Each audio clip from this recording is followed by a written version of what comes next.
Welcome to the program, everyone, and really privileged today to be joined by Mr. Dale Dupree from Orlando, Florida. And Dale is the Copier Warrior, and he's the leader of the Sales Rebellion, his own sales company, and he's doing a lot of interesting things. Dale's very passionate. He wears his heart on his sleeve, and something he's done really well in his career is really standing out from the crowd. So really looking forward to getting into this discussion. So Dale, welcome to the program. Thanks, dude. I appreciate you having me on.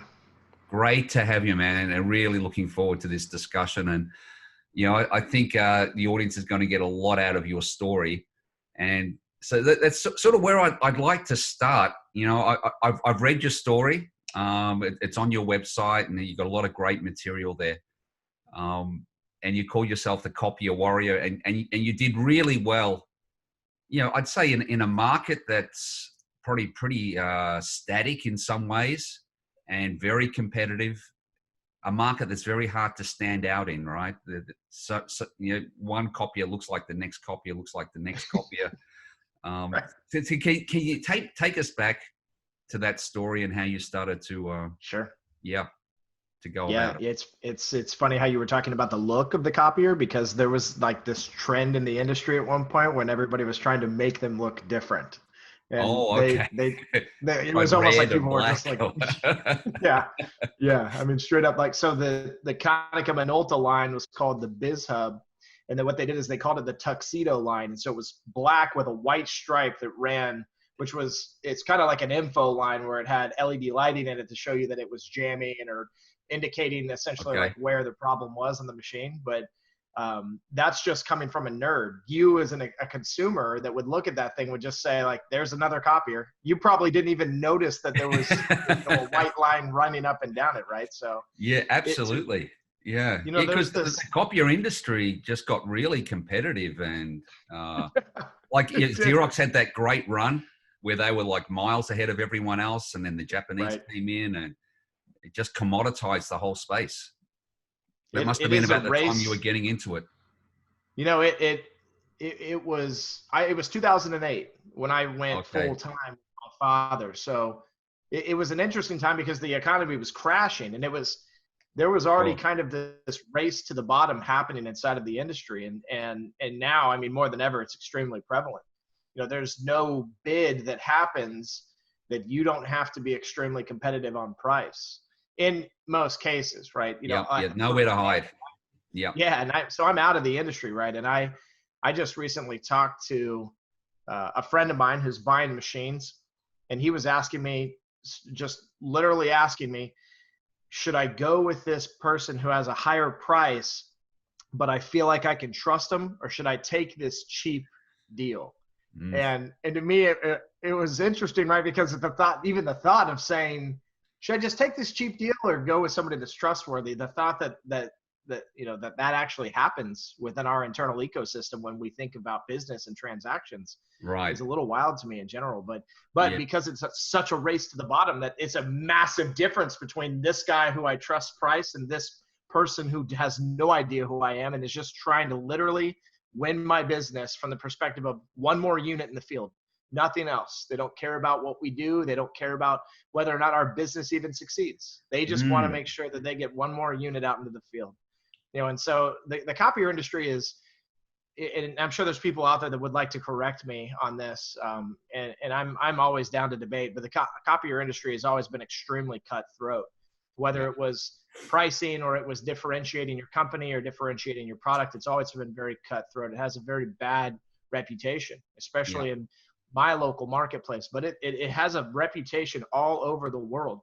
And the reason that I can say that and vouch for that fact is because I have now, especially since I started posting content on LinkedIn a couple years ago and became somebody that was now suddenly connected to people all over the globe, that I could hear the stories. I could hear Yes. from consumers. I could hear from sales reps. Right. And what we sit around and kind of tell ourselves is the truth. It's interesting how it's really just a perception and your perspective. It doesn't mean that it's the same in another marketplace. And it could be one county over different Mm. in that marketplace, right? Okay. And so I think a lot of times we just forget the concept of the way that sales works. Sales is based off of a human interaction. Sales is based off of an emotional decision. It's much different than, again, like how we typically tend to perceive it ourselves. And because of that, we miss out on so much. You know, if we're selling into agriculture, we don't Right. really sell toward the person that is running the business inside of this agriculture vertical. We just say, oh, we know your processes and our machine can help. You know, that's just kind of where we tend to go. No, I think it's a good point. We shouldn't make assumptions about anything, right? We shouldn't make any assumptions about what a customer's thinking, about what's happening in a market that we don't know.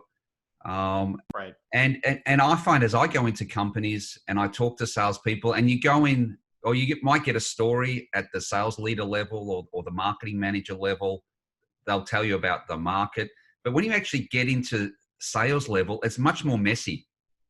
All right, it's not clear. There are opportunities to differentiate or to have a different strategy or something. So, and I think an industry like you describe, and I've done a lot of work in the past in the PC industry, a little bit similar. You could say it's quite commoditized and it's just a box and all of that. But that's an opportunity for the salesperson to make the difference. Okay, let's assume products the same, service is the same, features are the same, price is similar, right? The difference becomes the sales interface, in my view, and the salesperson. It's an opportunity. Whereas if you got this much advantage over somebody, you hardly need a salesperson to sell it, right? Agreed. Yeah. Yeah, agreed. So it's why I decided to chase after developing my personal brand. And it started with kind of a fireside chat with my father. It was his business that I came back to help run. I had started in the music industry. I skipped college and went straight to the field, as they say, and toured all over the United States in a band that ended up on a major record label. Had CDs in stores back when CDs were a thing and stores were a thing. And so it's a good throwback, right, for anybody listening right now that remembers those days. But not quite 8 tracks, but close. So I'm still a millennial. But CDs off the stage at the end of the gig, that sort of thing. Yeah, right. I mean, just the whole concept of things being a little bit, products, I should say, being a little bit more tangible. We have gone into an ultra digitized world at this point. You can get a book right to your phone, and so a lot of the time, I'm able, as a millennial, I'm able to kind of, because it was such a fast transition too, and I'm still so young, not to say that, being in your 30s isn't somewhat old, right? I recognize that I'm a little bit older than, somebody that's 18. However, this whole concept of, when I started in the workplace at 21 and where I am now at 34, I mean, it's a massive change, dude. It's the kind of change that either makes or breaks the way that you do business and the way that you look at sales in the first place. As my father was very much of the mind of change and it being inevitable. And so he was able to lead me in my thought process through not becoming stagnant and not complacent and not sitting in the same place for too long. And so after the first 2 years of kicking my career off from 2008 until 2010 with him, when he started to see this upward momentum, he said, well, don't just rely on that to continue. Okay. You have to press further and press harder, right? And so he put me in a position essentially to be unique and expand on what it is that I wanted to do when it came to my go-to-market strategy. And the Copier Warrior was born. And for 19 years almost, or 9 years almost, from 2010 to 2019, I resigned from the Copier world January 4th of 2019. Okay. I ran it, baby, and I had a lot of success, a lot of fun. At one point, I was up against just about 17 different competitors in my local marketplace. Yeah. I remember being in on a bid one time that had 11 people on it, bro. I mean, for a copy machine. So, but I won it. And in the end, I won it because my personal brand wasn't just about that I was an expert in my field. It was about the fact that I was a human selling to you, that I was able to connect with you, that I wanted to build something bigger than just a transactional relationship to begin with, and that I wanted to be a resource for you, and I wanted to be somebody that could help you build your business just the same. And so networking, referrals, these things all played big into my personal brand and what I was developing and building. It wasn't so much massive amounts of cold calls and, being on the phone all day. It was strategy. And beyond strategy, it was kind of sitting back at the end of the day and breaking it all down from a psychological standpoint, an emotional standpoint, and also taking the viewpoint of the buyer and not saying so much, this is what I want to do with my personal brand, but saying more of what do people want to see in this personal brand? What can help them to relate to the problems that they have and to the desires that fluctuate off and on throughout their business day when it comes to, well, I wish I had this, or, well, I wish I knew somebody like that. And by doing so, I cracked a code, in my local territory, and then I cracked records. Yeah, I would think you were pretty early in that, right? Like people or salespeople, using personal branding, it's becoming more mainstream now. Sure. But still a huge opportunity. There's only a few people doing it. But you're talking 2008. I can't remember people doing that back then. So how did you get onto that, and how did you go about it? What was great was I had really big brand customers. I actually had a gentleman who worked at PepsiCo here locally in Orlando that my dad had sold copiers to, and my dad was handing the relationship off to me, kind of thing. When he met me and he got to experience my personal brand, he said, dude, you figured it out. I will never forget him telling me this. He said, okay, Pepsi isn't just a soda, it's a brand. It's something familiar to people. They look at it and they say, oh, I trust that. I know that. Millions of people drink that, right? Yes. And he explained, and I just kind of sat there and listened to him like, this is a C-level executive telling me this at Pepsi. I should probably be listening. It turned something on in my brain. I was already creative to where I could start to say, well, this is why you're creative. This is the power of creativity. This is the power of authenticity as well, too, because what I realized in the process of building my brand is that I always stayed true to myself. That if I felt that something specific might get me a little bit more business, but I didn't believe in it, or I couldn't replicate it, I couldn't be authentic in it, I walked away from it. And so I might have left money on the table at the end of the day, but money is not, a driving force for me personally. Never has been. My community is what drives me. Yeah. So you sort of brought your whole self to the table, if you like, right? Pretty much. That's a good way to put it. That's what I see when I look at you, and I see a whole person. I see some of the personal side. I see the vulnerabilities. I see the strengths, and that's hard for a lot of people to do, but it seems to resonate with customers, doesn't it? Or resonate with the community. And yes. Would you say that's been the key to your success? How open you are, how transparent you are? I would agree with your statement, and I would give credit to my father in that I don't know that I was destined to be this person or that person at the time, even. Yeah. With my rebellious state of mind, hence the name of my company. But the whole concept for me of understanding, or I should say being aware of others by also being aware of myself, was a huge breaking point where I suddenly realized that, look, it's not just about me, the vulnerability portion. It's about what it will do and how it will affect other people when it comes to the compatibility piece, when it comes to the trust side, the whole 9 yards. I watched my dad just constantly, man, I'll tell you this, that there was times in my life when I was mad that my dad was so humble and so gracious and so, reserved in a lot of ways because he was thinking about other people. And, I thought, Dad, you need recognition for these things. People need to say that you are, a man of change inside of this community and the territory we serve. Like, we need awards for you. And my dad would, simply and eloquently always, laugh a little bit and state to me like, kid, you'll figure it out one day, right? Kind of thing. But the idea for my father was the impact. That's all that he really was focused on at the end of the day. And so if it impacted someone, for him to share his testimony, to say, I struggled with alcohol for, a long time in my life, and that I had success through those times, but that I was lost also. And here are some stories that might, you might be able to relate to, or that you feel lost in currently and are looking for an outlet. And, so one of the things that I've struggled with my whole life was depression, but I didn't truly start talking about it outwardly until I lost my father. And Mm. after I had lost my father, I realized just how important it was for me to talk about such an intense struggle, especially to expose my experiences with attempting suicide as well too as a young man, Wow. and not to glorify me and what I've survived and what I've come through, but to help someone that's listening to trigger something and for them to say, there's hope for me as well too. Right. Because I do proclaim victory over my struggle with depression, but it doesn't mean that it's gone.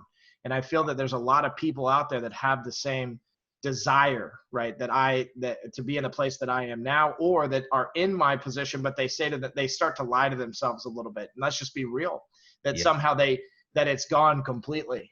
It's like a genetic makeup inside of us in some cases, and so not all of us can just walk away from it that easily, right? So I think more than anything, the vulnerability portion of my walk and why it's created success is because it's honesty, it's truth, and Yes. it's hope more than anything. And we look for that in our daily walk. Yeah. Okay. Let's just talk about the depression for a second, because I think, it affects a huge amount of people out there, some huge percentage. I don't know what it would be, 30%, 50%. Like it's a big number, and it's, people are starting to talk about it more. What advice do you have for folks in the sales world? There, it's a high pressure business. There's a lot of stress, and if you've got depression as well, it can't be easy sometimes. No, it's not. And in my sales walk, not to say that I struggled with it more than when I was a young man, because I've had it my whole life, Yeah. since I can remember, I've had it.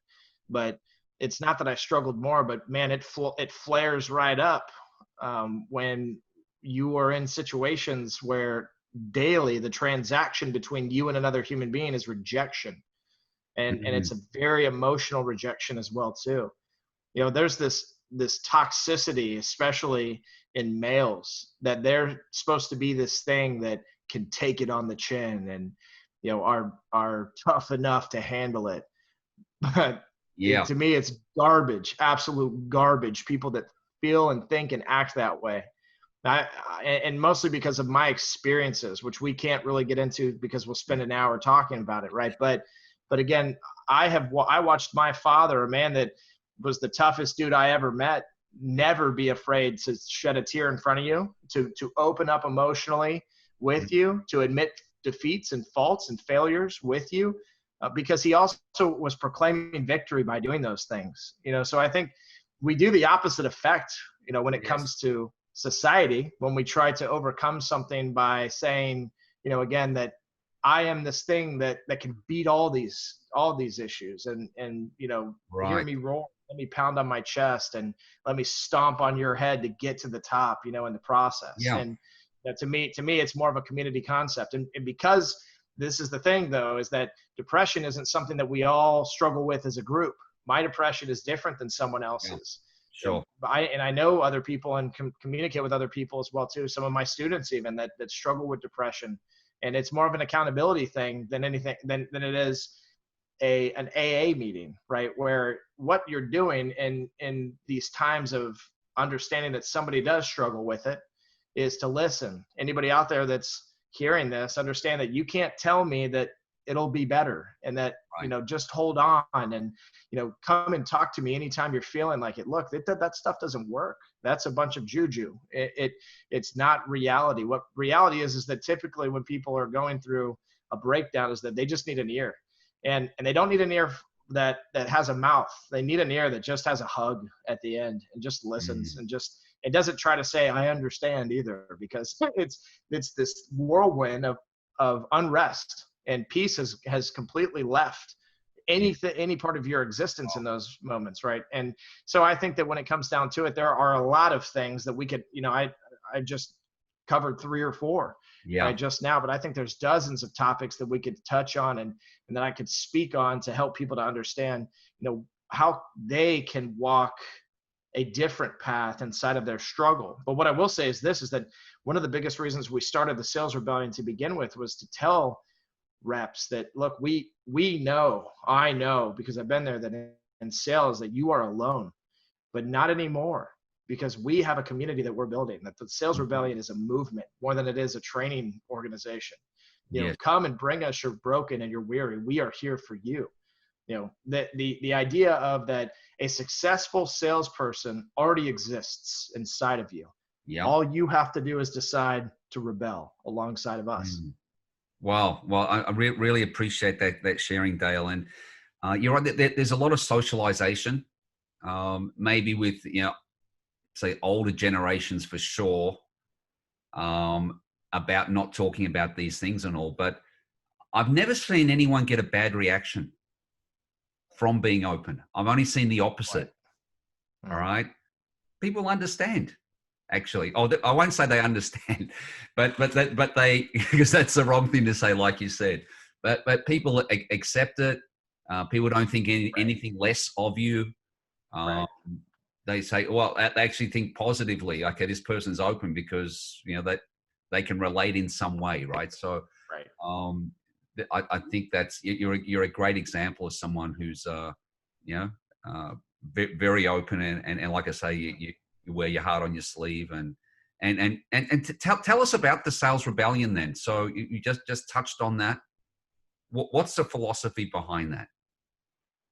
We have kind of a big picture perspective of sales instead of just come and learn how to make cold calls and run people through a system and close Mm, them at the end of it. And we have a bigger perspective on the whole concept of your existence inside of sales. We just like to be a little bit fluffier than what most people are inside of the sales world.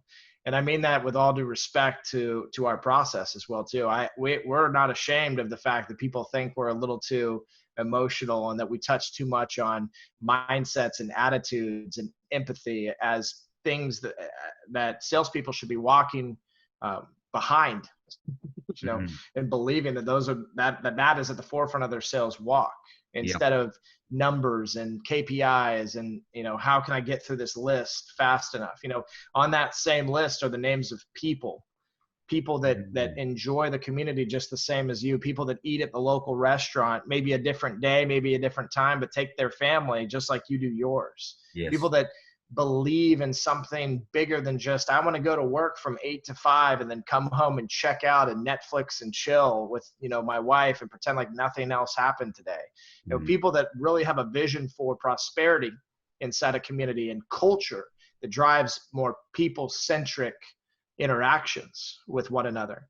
And sales is a catalyst there because sales has the ability, we communicate, salespeople communicate. We are natural born communicators. I believe that. yes. Even introverts that are salespeople, they're natural born communicators. And the concept of that is that because we are so good at communicating to begin with, we have an opportunity. We have an opportunity to bridge gaps, right? We have an opportunity to overcome stereotypes, to help other people not just to understand a different perception and perspective on sales, but also to help them to realize that it exists in the Mm, first place, and that yes. we can be a part of that type of change. So many people say great ideas, but you and what army? Man, I'll tell you what, the last 2 years, I've never seen such an impactful movement around the concept of what I've been talking about.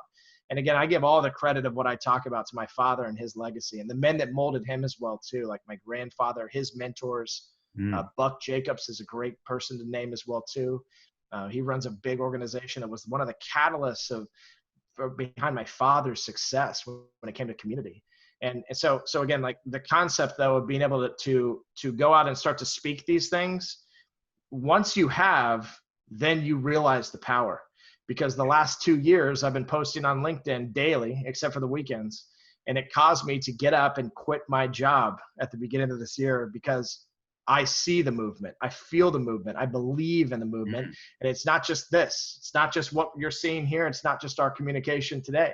It's what other people mm. desire.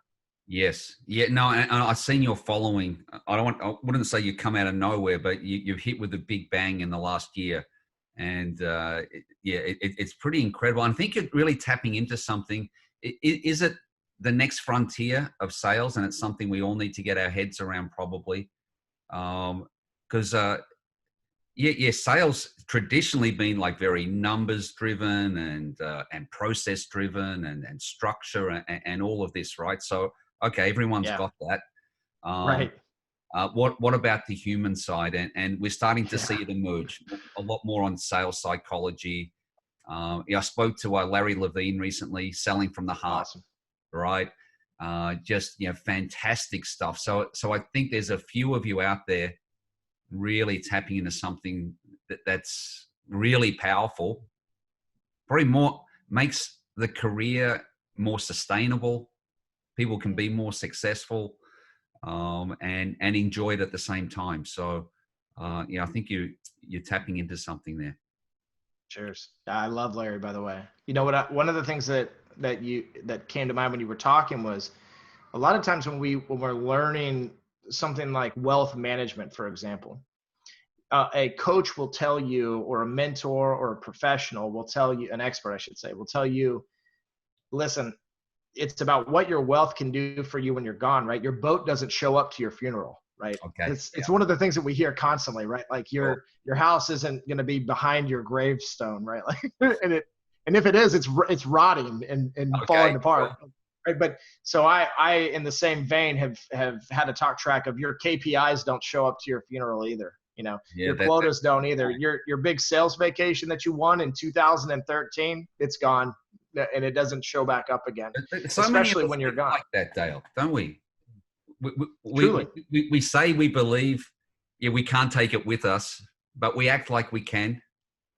Right. We say it that doesn't matter. Making your numbers, making your target. What matters is family. But we do we live it? Right. That's a big test. That's Yes. I think you make a great point. Yes. And man, I got lucky. I'm telling you, I got lucky. My father was the example. And that, my mom one time, probably 5 or 6 years ago now, but she was telling a story to someone else, and she said, well, look, Curtis, which is my father's name, Curtis, when he ran his business, it didn't really matter how hard he had to push.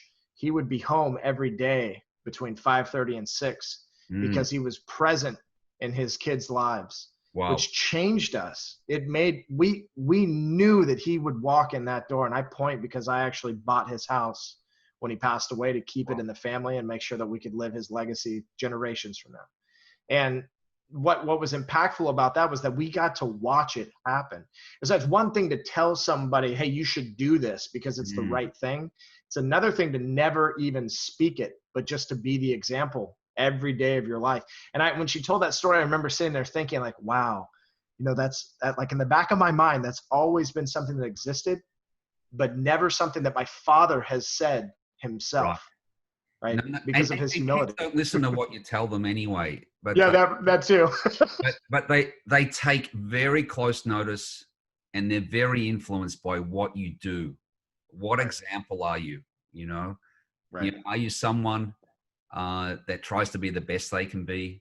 Are you someone that meets their commitments? Are you someone that's genuine, that's authentic? That's what they'll definitely pick up on, that on what you do. But try and tell them something, they'll go the opposite way, right? So, yeah. All right, Dale. So we're coming up to the end of our time here. But is there some message or something else you'd like to share with the audience before we wrap up? Honestly, I think that a lot of what we're saying right now can be kind of just summed up in one concept, one simple concept of me telling you as a salesperson listening right now that what we're really speaking on, it's a lot more simple than you're making it right now as you're listening in the first place. What we're really telling you is that these are choices, though, more than anything. This isn't about did you do that or should you do that. It's about, are you willing to do it in the first place? Because what we're talking about is something that is in all of us inherently what we know to be right. And in most cases, what's right isn't necessarily what's popular, what's easy, what will get us to the finish line. And honestly, a lot of the things that surround that, they're not wrong necessarily, but they're not your best. People deserve your best. The community deserves your best. And so it's time to step up to the plate. Yeah. Well, I think really great advice, Dale. Thanks so much And you really enjoyed this discussion. It's a very different one than a lot that we have, and that's why I wanted to get you on, because you are so passionate and so genuine.